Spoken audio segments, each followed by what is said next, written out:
सभी रिश्तों के होने की है।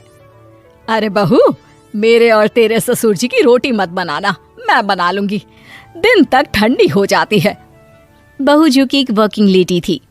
नहीं नहीं माँ जी, मैं अच्छे से कपड़े में लपेट देती हूँ ना, आप क्यों मेहनत करेंगी, माइक्रोवेव में गर्म कर लेना। अरे नहीं बहू, मेहनत मत कर, वैसे भी ऑफिस में कम मेहनत होती है क्या, जा रहने दे। लेकिन बहू मानती नहीं, वो सास ससुर की रोटी बना कर ही जाती है। दोपहर में खाने के वक्त ससुर जी कहते हैं, अरे बहू को रोटी बनाने के लिए क्यों मना कर दिया, क्या हो गया, ठंडा ही तो खाते आए हम लोग हमेशा से। अरे वो क्या है ना, सुबह ऑफिस जाती है, घर का सारा काम करने में वक्त लग जाता है, अरे थकती है वो अलग, तो मैंने सोचा बहाने से ही थोड़ा कम काम करवाऊं। ससुर मुस्कुरा रहे होते हैं। यह तो अच्छा है, बहू को समझना जरूरी है। वक्त बीत रहा था, घर में सब खुश थे कि एक दिन, माँ जी आप शाम को थोड़ा टहलने निकला करें, घर पर रह रहकर हड्डियां जाम होती है, पापा को भी ले जाया करिए, मैं वक्त पर तो आ जाती हूँ। बहू ठीक 5 बजे ऑफिस से घर आ जाती है। फिर चाय नाश्ता बनाकर सास ससुर के साथ बैठती, उन लोगों को सारा दिन का हाल बताती। रात को पति घर आता है।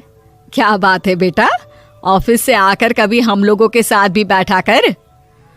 अरे माँ, दिन रात काम करके मन ही नहीं करता, अगले दिन की फिर तैयारी होती है, आप और पापा ही कमरे में आ जाओ। इससे अच्छी तो बहू है, कितना भी थकी रहे, घर आकर हम लोगों के लिए चाय नाश्ता बनाना, फिर बातें करना। बहू ना होती तो हम बुढ़ा बुढ़िया तो बैठे ही रह जाते। सास और ससुर अब बहू के कहने पर शाम की सैर पर निकलने लगते हैं। सास की कई सहेलियां बनती है तो ससुर को भी कुछ बुजुर्ग लोगों का ग्रुप मिल जाता है। कैसा रहा सहेलियों के साथ शाम का वक्त? हम लोगों ने तो भाई खूब योगा किया। अरे हम लोगों को गप्पों से फुर्सत ही नहीं होती। वैसे मिसेस मल्होत्रा आज बहू के बारे में कुछ बोल रही थी। तभी वहां ऑफिस से बहू आ जाती है जो जींस और टॉप में होती है। क्या बात है माँ, क्या कह रही थी आपकी सहेली आपकी बहू के लिए? सास इस बार बहू को कुछ अलग तरीके से देखती है और उल्टा सवाल ही दाग देती है। क्या कह रही थी वो हटा, ये बता, तेरे ऑफिस में तो मर्द भी काम करते होंगे ना?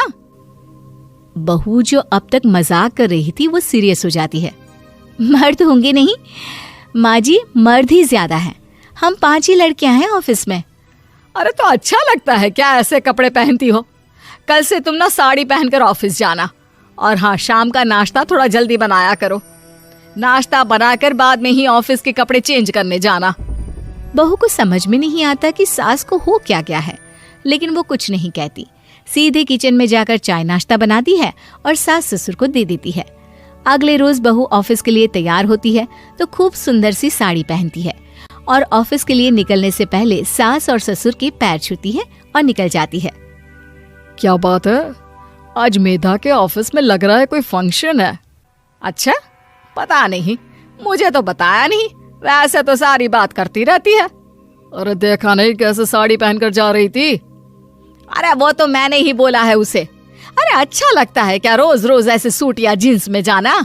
बहू हो, बहू बनकर रहो, और आप भी ना मेधा मेधा मत किया करिए, बहू बोला करिए, सर पर चढ़ जाएगी तो दिक्कत हो जाएगी। सास अब बहू को बहू जैसा रखने लगती है, हर बात पर रोका टोकी, हर बात पर ताने। क्या बात है, आजकल लेट आ रही हो ऑफिस से? अरे चाय के लिए भी देर हो जाती है, हम लोग फिर पार्क में भी देर से पहुंचते हैं। सभी की बहुएं वक्त से चाय नाश्ता करा देती है अपने सास ससुर को, बस एक तू ही है जो उस वक्त ऑफिस से निकलती है। माँ जी, वो एक रास्ता पुलिस वालों ने न जाने क्यों बंद कर रखा है, जिसके कारण ट्रैफिक ज्यादा हो जाता है। मैं कोशिश करूंगी कल वक्त से पहले ही निकल जाऊं। ससुर देख रहे होते हैं कि बहू अब परेशान सी रहने लगी है।